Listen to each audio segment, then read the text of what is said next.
नमस्कार, मैं हूँ वंदना, सहायक आचार्य Hindi, government girls college Rajgarh Churu द्वारा चलाई जा रही ऑनलाइन क्लासेस में सभी छात्राओं का एक बार फिर से स्वागत है। छात्राओं, हम पढ़ रहे थे प्रश्न पत्र द्वितीय बीए पार्ट फर्स्ट ईयर।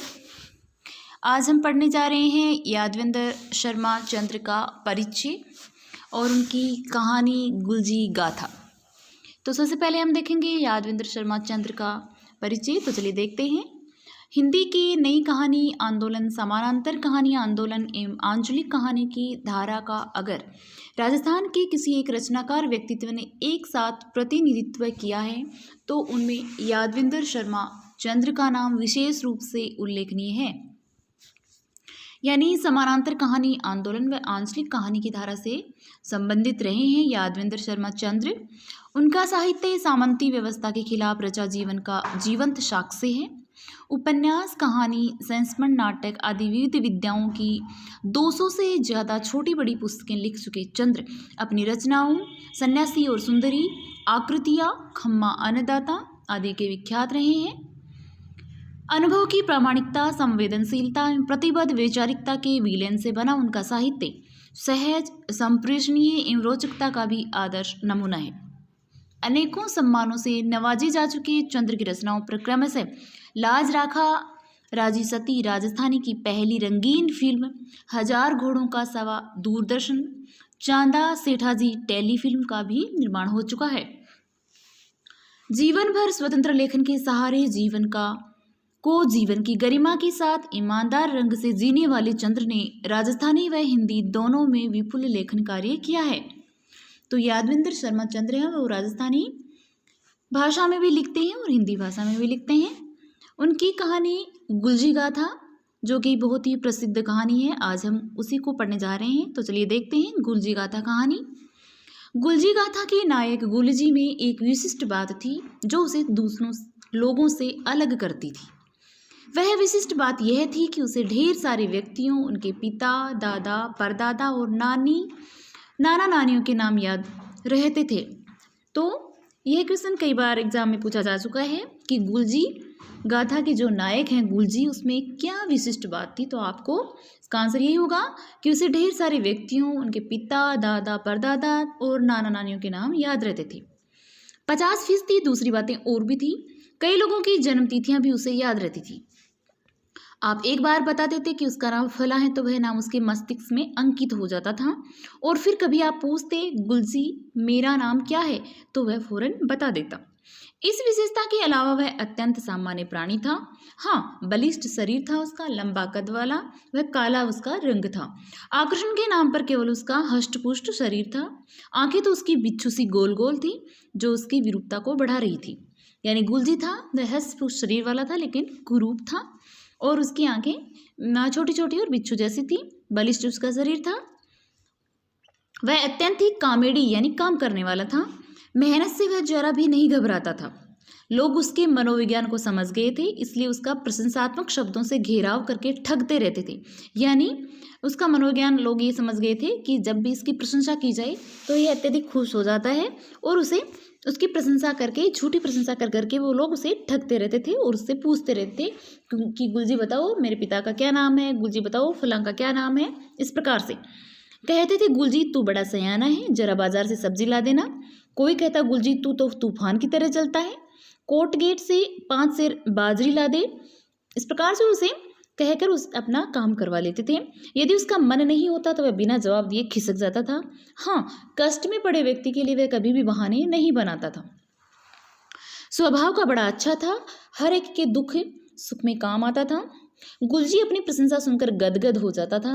उसे महसूस होता था कि कुछ ऐसा है जो उसके भीतर पिघल रहा है, बस वह दूसरे का काम कर देता था। उसे कभी भी इसका अनुभव नहीं हुआ कि लोग उसे एक्सप्लॉइट कर रहे हैं, ठग रहे हैं।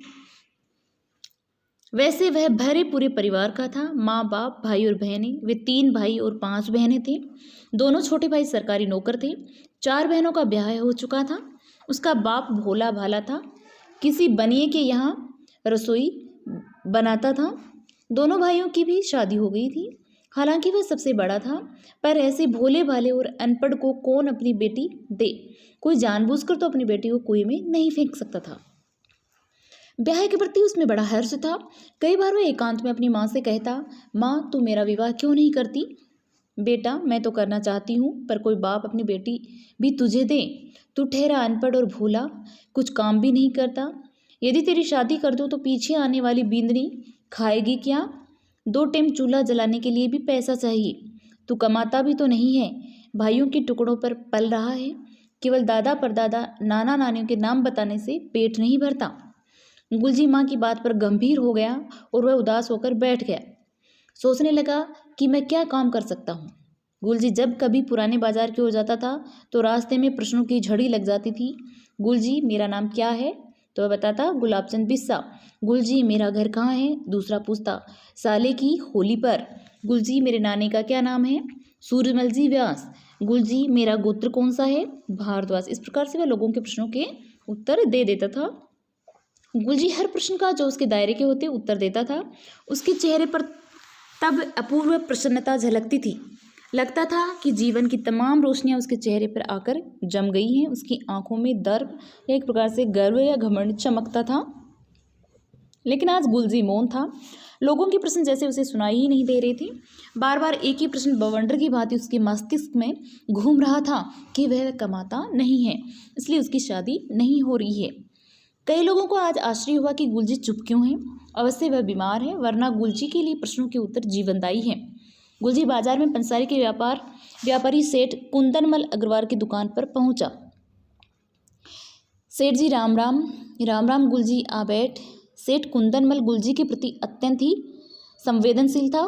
उसकी चेष्टा रहती थी कि गुलजी को किसी भी तरह की कोई पीड़ा और उसकी ओर से न पहुंचे।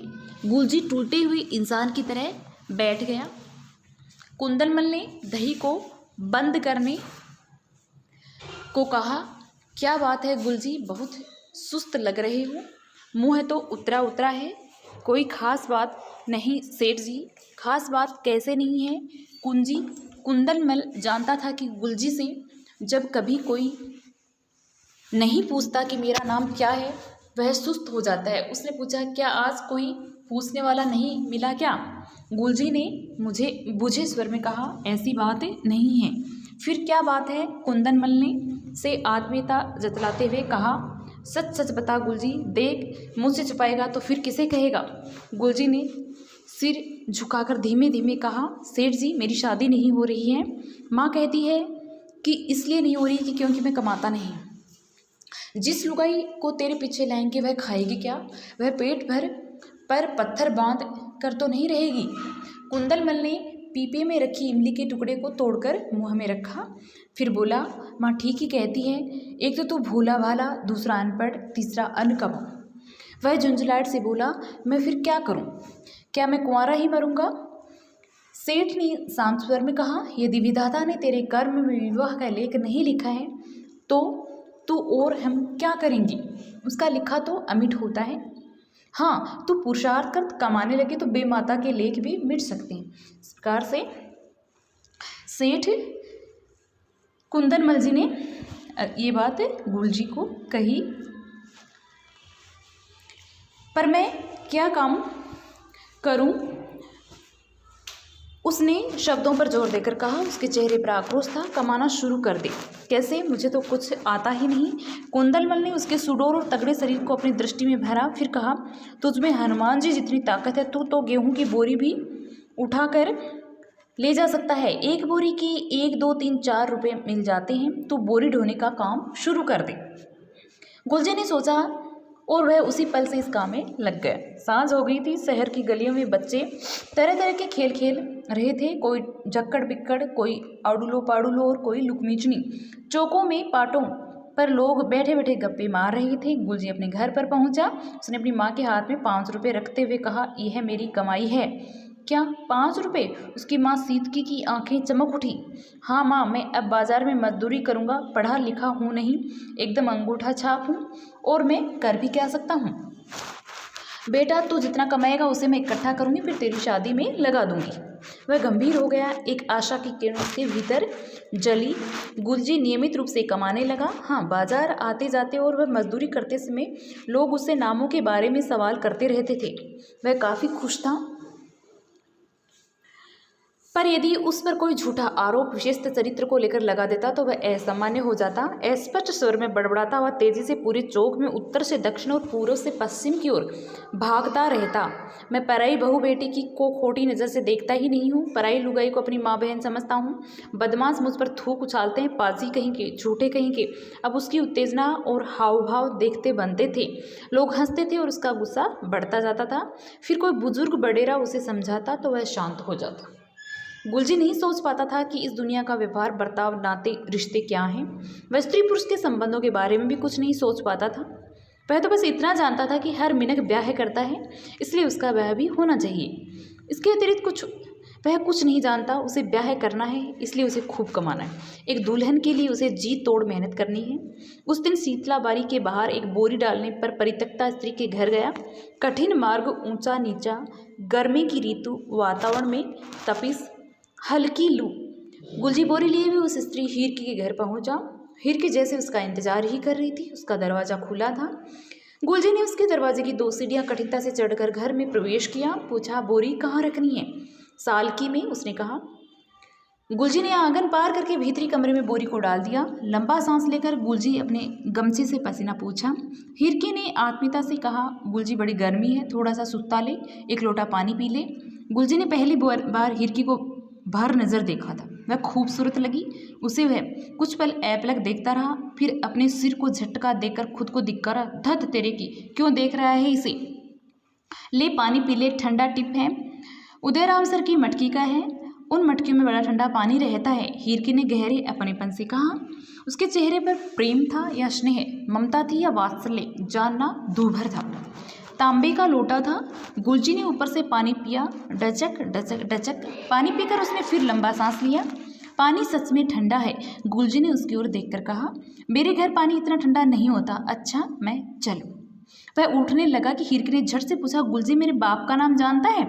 इस प्रश्न से गुलजी का चेहरा खिल उठा और वह उत्साह से बोला, वाह है, तू भी खूब है। अरे तेरे बाप का नाम धनजी, तेरे दादे का नाम पंजी, तेरे नाने का नाम मोमन है, तेरा पीहर बेणीसर कुबे के पास है। अच्छा, मैं चलता हूँ।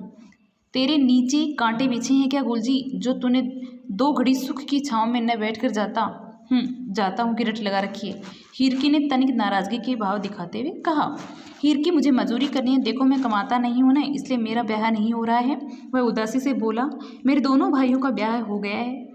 माँ कहती है कि दुनिया जहान के नाम पते याद रखने पर तेरा ब्याह नहीं होगा। कितनी मजूरी दूँ? जो तेरी मर्जी में आए, ऐसा हिरकी कहती है। तो विद्यार्थियों, आज के वीडियो में आज के लिए इतना ही। बाकी का बचा हुआ कल के वीडियो में देखेंगे। बहुत बहुत धन्यवाद।